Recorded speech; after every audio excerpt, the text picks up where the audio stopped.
अस्सलाम वालेकुम everyone, you are watching our YouTube channel that is coder. और last lecture में हम लोगों ने जनरल टर्म्स में से सूडो कोड को कवर कर लिया था। हमने सबसे पहले एल्गोरिथम किया, फिर सूडो कोड किया, और आज हम लोग जो है वो फ्लो चार्ट करने वाले हैं। बेसिकली अगर मैं आप लोगों से पूछूं तो फ्लो चार्ट क्या होता है, अगर आप लोगों ने 9 में कंप्यूटर साइंस की हो तो आप लोगों को ये बात पता होगी कि फ़्लो चार्ट क्या होता है। वहाँ तो हमने बहुत जो है वो किए थे फ़्लो चार्ट, और आप लोगों को इसके सिंबल्स भी याद होंगे। तो अगर हम बेसिकली करें तो फ़्लो चार्ट बेसिकली आपके पास एक ग्राफिकल डायग्राम होती है जो आपके पूरे फ्लो ऑफ द प्रोग्राम को क्या कर रही होती है, डिफाइन कर रही होती है, विजुअली दिखा रही होती है। जैसे अगर हम लोगों ने सूडो कोड किया या चले हम एल्गोरिथम लिख लिया तो हम लोग उसमें थियोरेटिकल लिख रहे होते हैं हर चीज़, या हम लोग सिंबल्स हम लोग यहाँ शेप्स यूज़ करके उसी प्रोग्राम को, एक थोड़ा सा बोरिंग प्रोग्राम को थोड़ा सा इंटरेस्टिंग बनाने की कोशिश करेंगे। अक्सर लोगों को जो चीज़ एल्गोरिथम से समझ नहीं आती कि भाई प्रोग्राम का फ़्लो क्या है। प्रोग्राम का फ़्लो का क्या मतलब हुआ कि प्रोग्राम स्टार्ट हुआ, उसके बाद क्या हो रहा है, उसके बाद क्या हो रहा है, उसके बाद क्या हो रहा है। तो वो अक्सर चीज़ें लोगों को फ़्लो चार्ट से समझ आती है। एल्गोरिथम से अक्सर नई भी चीज़ें समझ आती है because of their some kind of difficult terms और जनरल टर्म्स, रीड, डिफाइन, ये सारी चीज़ें नहीं समझ आती। तो फ्लो चार्ट एक तो इजी लैंग्वेज आपको पास दे भी रहा होता है, दूसरी ये वो आपके पास एक ग्राफिकल विजुअली अपीलिंग भी होता है और ग्राफिकल रिप्रेजेंटेशन हो जाती है आपके प्रोग्राम की। इसमें ये लिखा है कि एक तरह का आपके पास डायग्राम है जो आपके पास वर्क फ्लो को रिप्रेजेंट करते हैं, कोई प्रोसेस को कि जो आपके प्रोग्राम में हो रहा है, हो क्या रहा है हमें पता चलना चाहिए फ्लो चार्ट के थ्रू। तो ये लिखा है कि it is a step by step approach to solving a task. अगर आपका एल्गोरिथम, अगर आपको ना थोड़ा भी प्रोग्राम समझ आ गया है, आप अपना माइंड में रखिए और वो फ्लो चार्ट बनाएंगे ना, कुछ भी वो बनेगा। एटलीस्ट आपको थोड़ा सा समझ आएगा कि क्या हम किस चीज़ को सॉल्व करने जा रहे हैं।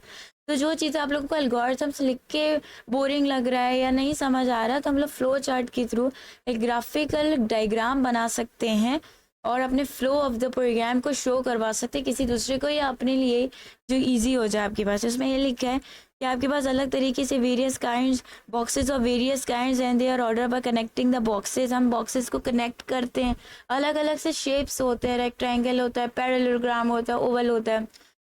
तो ये होता है कि आपके जो प्रोग्राम होता है वो अच्छे से फ्लो किस डायरेक्शन में जा रहा है वो हम फ्लो चार्ट के थ्रू बता सकते हैं।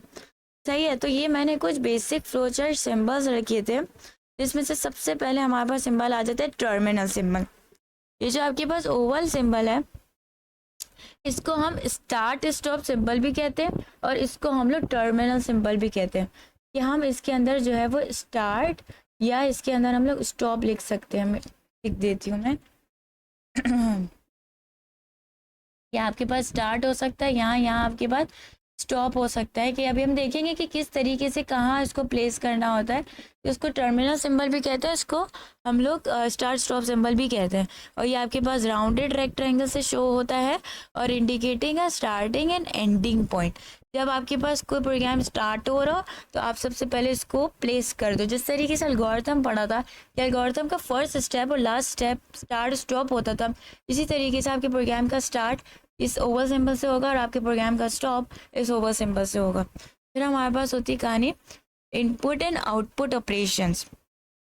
ओके, इनपुट और आउटपुट ऑपरेशन क्या हो सकते हैं? अगर आप लोगों ने मेरी प्रीवियस वीडियो देखी हो तो मैंने उसमें एक प्रोग्राम करवाया था एल्गोरिथम वाले में, एडिंग टू नंबर्स। उसमें मैं दो चीज़ें पढ़ी थी, एक पढ़ा था डिफाइन और एक पढ़ा था हम लोगों ने रीड। अगर आप लोगों को याद हो तो जो इनपुट है वो हम ले रहे हैं यूज़र से, तो वो रीड वाली ऑपरेशन परफॉर्म हो रहा है कि हम कोई चीज़ ले रहे हैं यूज़र से, तो वो एक इनपुट, आपके पास कोई चीज़ मिल रही है। या अगर आपके पास कोई वैल्यू दी हुई है तो हम बोल देंगे कि भाई ये वैल्यू हमें दी हुई है, तो वो इनपुट में आ जाएगा। तो वो इनपुट ऑपरेशन कहलाएगा कि हम कोई चीज़ ले रहे हैं। और जब हम कोई चीज़ डिस्प्ले करवा रहे हो, डिस्प्ले के लिए भी हमने एक प्रिंट का फंक्शन पढ़ा हुआ है जो बहुत बेसिक सा फंक्शन था, बहुत ईजी था, बहुत डिटेल में पढ़ा है हमने, हर तरह के मोड में पढ़ा है। तो वो भी आपके पास क्या है, आउटपुट है, वो डिस्प्ले करवा रहा है, कोई चीज़ दिखा रहा है, वो भी उसके लिए भी आप पैरेललोग्राम ही यूज़ करोगे। फिर हमारे पास हो जाता है प्रोसेसिंग, जिसमें आप अपने कोई प्रोसेस कर रहे हो। वापस एल्गोरिथम वाली example, adding of two numbers, उस 2 नंबर में जब हम ऐड करवा रहे हैं तो that is the step in which we are doing processing operation. तो वो आपके पास क्या कहलाएगा, वो आपके पास होगा रेक्टेंगल में। तो इसमें लिखा भी है कि सच एस मैथमेटिकल कंप्यूटेशन और वेरिएबल असाइनमेंट। आगे हम लोग जब पढ़ेंगे तो वो फिर लूप वाली चीज़ आ जाएगी, वेरिएबल असाइनमेंट। लेकिन अभी तक ये रखें कि एडिंग कर रहे हैं अगर, तो कोई चीज़ प्रोसेस हो रही है, कोई चीज़ मल्टीप्लाई कर रहे हैं, डिवाइड कर रहे हैं, तो वो वाली चीज़ है। फिर हमारे पास कहानी आ जाती है डिसीजन स्ट्रक्चर की, मतलब डिसीजन सिंबल की। तो डिसीजन सिंबल क्या होता है, अभी जब हम लोगों ने सूडो कोड पढ़ा था तो उसमें आप देखें, आपने ऐसे लिखा था कि अगर 50 से पीछे कम होगी तो जस्ट डिस्प्ले पास फेल, और 50 से ज़्यादा होगी तो उसका एवरेज तो आप क्या कर दो, पास कर दो। तो वहाँ आप डिसीजन ले रहे थे, तो वहाँ उस तरह के ऑपरेशंस के लिए, या आप ये लिख लो कि आपके पास एज अगर 18 से बड़ी है तो वो वोट कास्ट कर सकता है, अदरवाइज वो वोट कास्ट नहीं कर सकता। तो वहाँ हम लोग डिसीजन सिंबल यूज़ करेंगे। फिर हमारे पास होता है इन सारे सिंबल्स को ज्वाइन भी तो करना होगा, एक फ्लो भी तो दिखाना है कि स्टार्ट हुआ, फिर ये हुआ, फिर ये हुआ, फिर ये हुआ, फिर स्टॉप हो गया। उसको हम लोग लाइन विथ एरो हेडेड, ये वाली लाइन इस तरीके से शो करेंगे। फिर हमारे पास हो जाता है, यही आपके पास 5 बेसिक से सिंबल्स होते हैं जिसके थ्रू आपके पास आराम से फ्लो चार्ट डिज़ाइन होता है। तो थोड़ा आगे देखते हैं, एग्जाम्पल देखते हैं। बहुत ईजी से एग्जाम्पल है। सबसे पहले मैंने क्या कहा था कि जब आपको स्टार्ट स्टॉप करना होगा आपको ओवल सिंबल यूज़ करने होंगे। तो आपके पास क्या है, ये स्टार्ट हो गया, ये आपके पास हो रहा है स्टॉप। प्रोग्राम स्टार्ट हो रहा है, सबसे पहले तो आप स्टार्ट करोगे ना, आपको नहीं पता कि प्रोग्राम के बीच में फ्लो कितना है, तो आप स्टार्टिंग से नहीं एंड भी का भी सिंबल लगा दोगे। तो पहले तो आपने स्टार्ट का करना है, जो आपने राउंडेड रेक्टेंगल से कर दिया।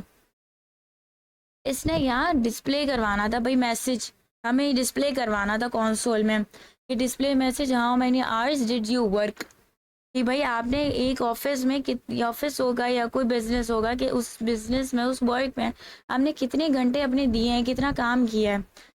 तो वो एक डिस्प्ले मैसेज है, का मतलब है वो कंसोल में दिखेगा। मतलब अगर हम कोड वाली लैंग्वेज में देखें तो मुझे ये है कि ये जो चीज़ है ये मैं यूज़र को दिखाऊं, इसलिए मैंने आउटपुट में किया। उसके बाद ये वाला रीड, कौन सा ऑपरेशन हो रहा है, यहाँ इनपुट ऑपरेशन हो रहा है कि मैंने इससे पूछा कि कितने आवर्स काम किए, अब वो मुझे बताएगा भी तो कि कितने किए हैं। वो तो मैंने उससे पूछा कि भाई बताओ कितने आवर्स काम किए, अब मुझे उससे वो इनपुट लेना है यूज़र से। हमने ये बात पढ़ी थी ना, यूज़र से इनपुट लिया जाता है रीड करके, मुझे यूज़र से इनपुट लेना है। यूज़र कौन है, जो आपके पास प्रोग्राम को एनालाइज कर रहा है। मैं अगर कोई कोड बना रही हूँ आप लोगों के लिए, तो आप लोगों के पास वो डिस्प्ले आएगा बना हुआ, तो लिखा हुआ आएगा कि भाई आपने कितने घंटे काम किया। तो फिर आप बोलोगे मैंने 20 घंटे काम किया, तो वो रीड हो रहा ऑपरेशन, मतलब मैं आपसे वो इनपुट लेना चाह रही हूँ कि मुझे उस पर आगे कुछ काम करना है।